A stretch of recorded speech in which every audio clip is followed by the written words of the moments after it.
Assalamualaikum warahmatullahi wabarakatuh.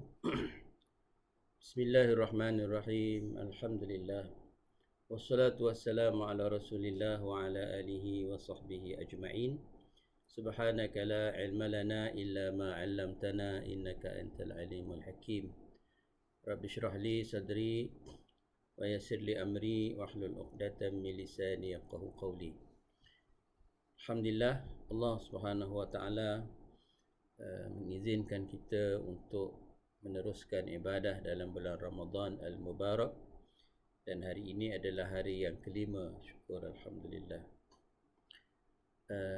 Tazkirah subuh kita pada pagi ini bertitik tolak daripada soalan daripada Umi semalam berkaitan dengan bagaimana Allah Subhanahu wa taala cemburu kepada seorang mukmin yang melakukan perkara-perkara yang diharamkan oleh Allah Subhanahu wa taala. Sebenarnya kalau kita membuka kitab-kitab hadis, kita akan dapati bahawa ada di sana hadis-hadis yang menceritakan tentang cemburunya Allah Subhanahu wa taala.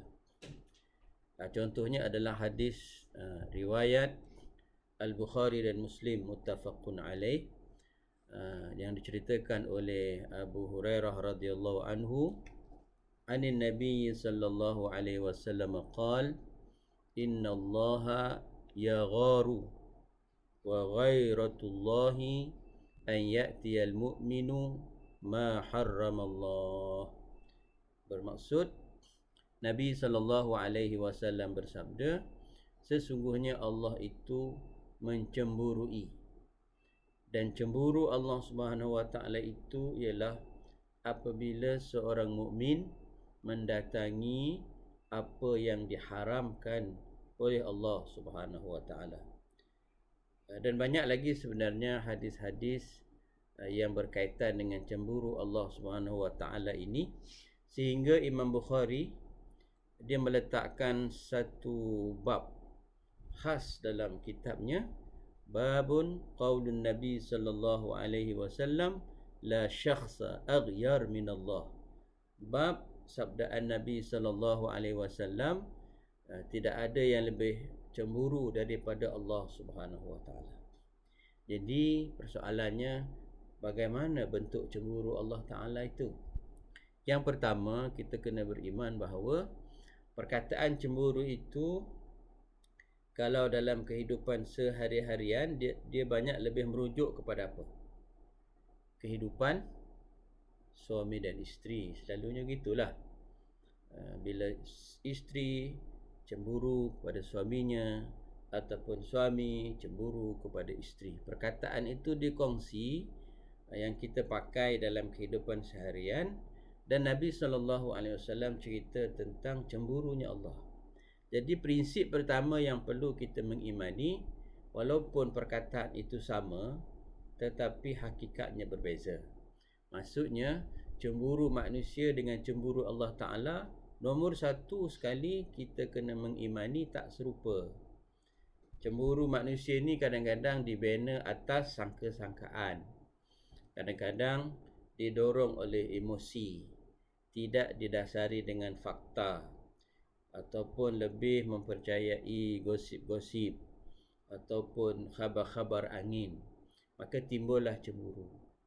Tetapi bagi Allah Subhanahu wa taala bukan begitu. Laisa kamitslihi syai', dan tidak adalah sesuatu pun yang menyerupai ataupun yang menandingi Allah Subhanahu wa taala. Jadi bagaimana kita nak faham bagaimana cemburunya Allah Subhanahu wa taala? Ini diterangkan, kita ambil mudah, ambil satu contoh, kata-kata Imam Nawawi. Imam Nawawi ini adalah salah seorang ulama bermazhab mazhab Syafi'i kita, yang wafat pada tahun 676. Qala al-ulama, Imam Nawawi pun kata qala al-ulama, berkata ulama, walaupun Imam Nawawi itu sendiri adalah ulama. Dia kata al-ghairah bi fathil ghin. Perkataan asalnya adalah ghara. Jadi dia punya kata terbitan dia maksudnya al-ghairah. Perkataan ghairah kita berbeza. Kalau orang Melayu kata ghairah tu maksudnya ada nafsu sebagainya, ghairah kepada makanan, ghairah kepada itu dan ini. Tapi dalam bahasa Arab dipanggil al-ghairah, itu dipanggil cemburu. Asluha al-man'u. Ghairah itu, cemburu itu asalnya boleh diartikan sebagai al-man'u. Al-man'u bermaksud halangan, larangan. Ya. Contohnya ayat Imam Nawawi kata ar-rajulu ghayur ala ahli.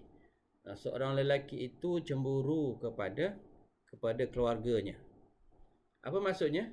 Maksudnya man'uhum min at-ta'alluq bi ajnabi bin nadarin aw bi hadithin aw ghairihi. Bermaksud bila seorang lelaki itu cemburu kepada isterinya, bermaksud lelaki itu melarang isterinya daripada membuat apa-apa hubungan dengan orang lain, sama ada melihat ataupun bersembang-sembang di situ. Jadi wala syakka anna al-ghayata min hadzal man'i al-manfa'ah wal maslahah lil mani' wal mamnu'. Maksudnya dalam hal ini bila seorang suami cemburu kepada isterinya, bermaksud suami melarang isterinya untuk berhubung dengan orang luar sebab ada di sana manfaat dan maslahah. Manfaat dan maslahah. Maksudnya suami melarang isterinya membuat begitu disebabkan dorongan ada manfaat dan maslahat bagi, contohnya bagi kehidupan berkeluarga. Jadi bila cemburu itu dia punya ghayah ataupun dia punya matlamatnya adalah untuk mengekalkan maslahat dan manfaat. Jadi Imam contohnya juga Imam qala Ibnu Al-Qayyim. Ibnu Al-Qayyim ini adalah anak murid kepada Ibnu Taimiyah. Dia mengatakan bahawa al-ghairah, cemburu itu mengandungi tatadammanu al-bughdu wal karahah, kemurkaan dan kebencian Allah. Jadi habis simpulkan bahawa bila Allah Subhanahu Wa Taala cemburu kepada hamba-Nya, matlamatnya adalah maslahat kepada hamba-Nya.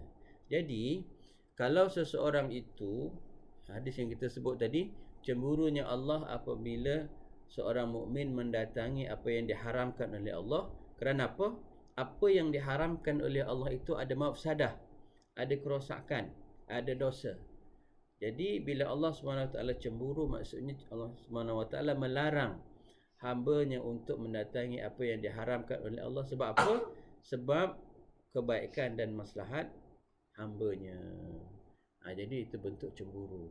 Ini bila Allah SWT senaraikan benda-benda yang haram, Allah SWT sangat cemburu hamba-hambanya mendatangi benda yang haram itu, sebab benda yang haram itu membawa kerosakan kepada hambanya.